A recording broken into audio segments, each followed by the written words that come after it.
મનમાં વહેમ, મગજમાં જીદ અને વાતોમાં મુકાબલો આવી જાય ત્યારે સમજી જવું કે સંબંધની હાર નિશ્ચિત છે.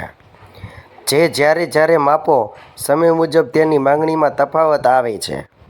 51 રૂપિયાની પ્રસાદીમાં આખી દુનિયાની લાલચ રાખે છે અને એ પણ માનેલું કામ થાય પછી પ્રસાદી ધરાવે છે. સમય તમારા પર સર થાય તે પહેલાં તમે સમય પર સર થઈ જાઓ. આ કળિયુગ છે.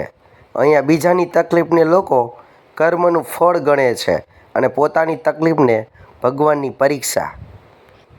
અહંકાર પણ જરૂરી છે જો વાત હક, ચારિત્ર અને આદરની હોય તો. જીવનમાં જ્યારે સુખ મળે તો તેને મીઠાઈ સમજીને ખાઈ લેવી, જ્યારે દુઃખ મળે ત્યારે દવા સમજીને ખાઈ લેવી.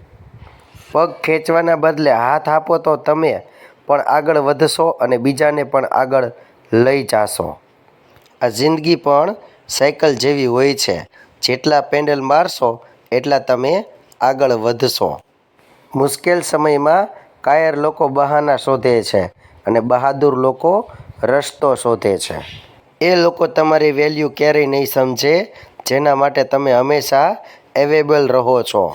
જિંદગીમાં 2 વાર મોટા ફેરફાર થાય છે, જ્યારે કોઈ વ્યક્તિ પ્રવેશે અને જ્યારે કોઈ વ્યક્તિ દૂર થાય.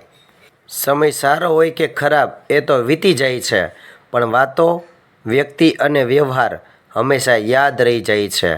રાધે રાધે.